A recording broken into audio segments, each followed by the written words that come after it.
रात का वक्त था। हल्की बारिश हो रही थी। एक लंबी सुनसान सड़क जंगल के बीच से गुजर रही थी। एक लड़का और लड़की मोटरसाइकिल पर जा रहे थे। चारों तरफ दरख्त, हवा की सीटी और अजीब सी खामोशी थी। लड़की ने डर के मारे कहा, "ये रास्ता बहुत डरावना है, मुझे अच्छा नहीं लग रहा।" लड़के ने हंसकर कहा, "डर मत, बस थोड़ी दूर और है।" अचानक मोटरसाइकिल बंद हो गई। थोड़ी दूर एक पुराना चाय का ढाबा नजर आया। ढाबे की लाइट टिमटिमा रही थी। वो दोनों ढाबे के पास गए। वहां एक बूढ़ा आदमी चाय बना रहा था। बूढ़े ने आहिस्ता आवाज में कहा, "इस जंगल में रात को रुकना अच्छा नहीं।" लड़की ने पूछा, "क्यों बाबा?" बूढ़ा खामोश हो गया। बूढ़े ने कहा, "इस जंगल में एक आत्मा रहती है जो रात को मुसाफिरों को अपनी तरफ बुलाती है।" लड़के ने मजाक में कहा, "आत्मा वामता कुछ नहीं होती बाबा?" बूढ़े ने लड़के को गौर से देखा और बोला, "जो पुरानी हवेली तुम्हें नजर आए वहां कभी मत जाना।"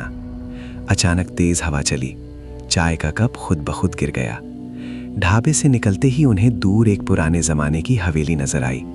टूटे दरवाजे, काली दीवारें और खिड़कियों से अंधेरा झांक रहा था। लड़की ने कहा, "चलो वापस चलते हैं।" मगर लड़के के कदम खुद ब खुद हवेली की तरफ बढ़ गए। हवेली के अंदर कदम रखते ही दरवाजा बंद हो गया। अचानक हंसी की आवाज आई। एक सफेद सा साया सीढ़ियों से उतरा। वो आत्मा थी। लड़की चीख पड़ी। आत्मा बोली, "मैं इस जंगल की रूह हूं। जो यहां आता है वो वापस नहीं जाता।" अचानक वही बूढ़ा आदमी हवेली में नजर आया। बूढ़े ने कहा, "ये आत्मा कभी इंसान थी। इसी हवेली में इसे धोखा दिया गया था।" आत्मा ने रोते हुए कहा, "मुझे इंसाफ चाहिए।" लड़के ने आत्मा से माफी मांगी। लड़की ने सच्चाई का वादा किया। आत्मा की आंखों से आंसू गिरे। वो रोशनी में बदल गईं और गायब हो गईं। हवेली लर्जी, सब कुछ खामोश हो गया। वही जंगल, वही सुनसान सड़क। लड़का और लड़की एक गांव के कमरे में रात गुजारने के बाद सो नहीं पा रहे थे। बार बार उन्हें वही बूढ़ा आदमी याद आ रहा था। लड़की ने डरती हुई आवाज में कहा, "मुझे लगता है सब खत्म नहीं हुआ।" अचानक खिड़की के बाहर से आवाज आई, "चाय पियोगे?" लड़का ने हिम्मत करके दरवाजा खोला। बाहर कोई नहीं था, लेकिन जमीन पर 2 चाय के कप रखे थे और उनसे धुआं निकल रहा था। लड़की बोली, "ये वही चाय है जो ढाबे पर थी।" अचानक हवा तेज हो गई। दरख्त हिलने लगे। कमरे की लाइट बंद हो गई। अंधेरे में किसी के चलने की आवाज आई। फिर एक जानी पहचानी आवाज गूंजी, "तुम वादा करके गए थे।" वही आत्मा दोबारा सामने आ गई।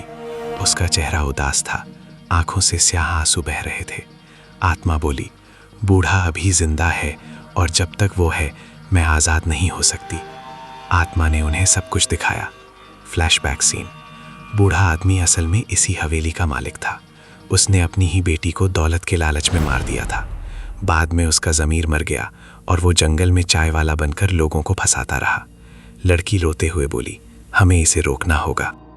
रात के अंधेरे में वो दोनों फिर जंगल की तरफ गए।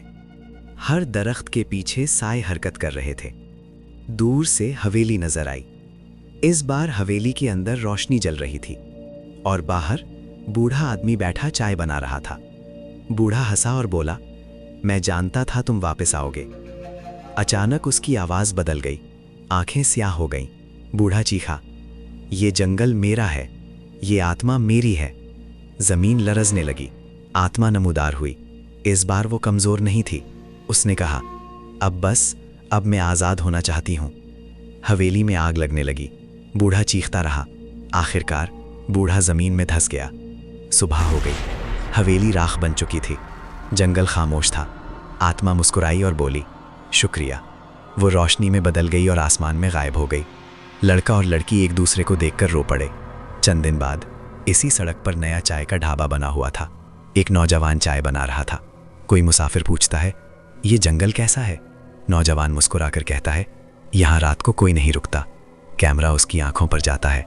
वो आंखें बिल्कुल बूढ़े आदमी जैसी थीं।